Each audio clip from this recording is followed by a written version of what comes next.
Thrifting for puzzles can be so much fun, but if you're like me and have a huge to-do pile, then adding to your collection may not be wise. Today I'm going to share with you my criteria for purchasing thrift store puzzles and share with you a recent trip to the grand opening of a new thrift store. And if you stay to the end of the video, you'll see which ones I brought home with me. Hi, I'm Sandra from the Puzzling Canadian, and welcome to my channel. My first video that I released was about a shopping trip to a local thrift store. And if you haven't seen that video, I'll attach the link. But as explained in that video, I don't often buy puzzles or shop for puzzles at a thrift store. I'll browse, but I don't purchase many from them. But I was encouraged by the many comments from my wonderful viewers telling me about their success stories. So I wanted to give it a try again. And I found out that there was a new thrift store opening up in my city. And I figured I'm going to go there on the grand opening because they probably will have a lot of puzzles. They'll be well stocked, especially for the first week. But before I share with you my shopping experience at this new thrift store, I wanted to tell you a little bit about the purchasing criteria I have set for myself when I'm shopping at a thrift store. So I've recently decided to curtail the amount of puzzles that come into my home because, as you can see here, my puzzling to-do pile has gotten out of control. So I need to be very selective as what type of puzzle I bring into the home when I am at a thrift store, if I decide to go to a thrift store. So I have created a criteria, and there's two parts to it. So there's part A. Part A, I ask myself two questions. Is this puzzle reasonably priced for an unverified puzzle?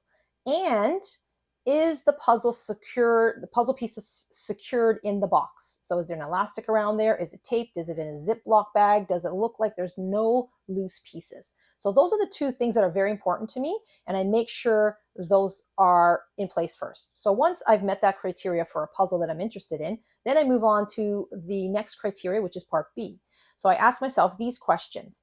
Is it one of my favorite brands? Or is it one of my favorite artists? Or can it be used for a future puzzling event? Or is it a puzzle, that brand that I've never tried before, or a type of puzzling image that I've never tried and would like to try? So let's take a look at what puzzles were available at the grand opening, and then after I will show you which puzzles I brought home with me.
So that was my experience at the grand opening, and I was quite pleased with what I found there. They had a lot of puzzles that were good brands that I like, and there were a lot of images that I found very interesting. Now, that could be because it's the grand opening and they're well stocked.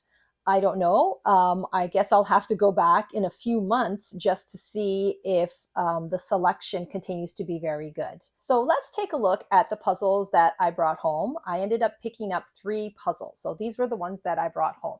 So the first one I found was a Ravensburger puzzle, 300 pieces, called Hummingbird.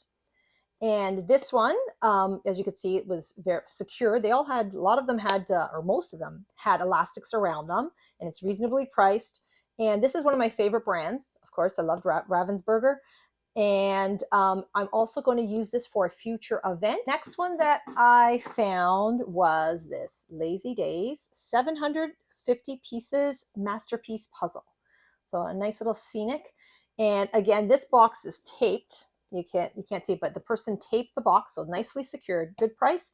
And it is a brand that I've done before. I like this brand, but more importantly, it was one of my favorite artists, one of the artists that I do like, Alan Gianna. I think that's how it's pronounced.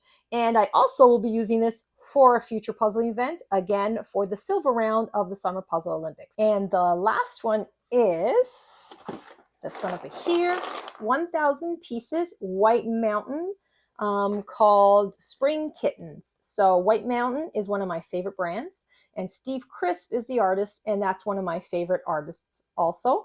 And I probably can use this for a puzzling event. I think there is a puzzle along on Night Owl Puzzler on Instagram. She does some puzzle alongs, and I think it's cats versus dogs. So I'm not sure if that's July or August. I'll have to go take a look at that. But I'll probably do this one because it has little kittens here and it's very cute. So those were the 3 puzzles that I picked up at the thrift store, and hopefully I'll be able to stick to that criteria when I go to a thrift store, or if I go to a thrift store. And if you haven't already subscribed to my channel, please do so. And maybe you'll be able to see some of the updates over the next few months to see if I actually stick to the plan.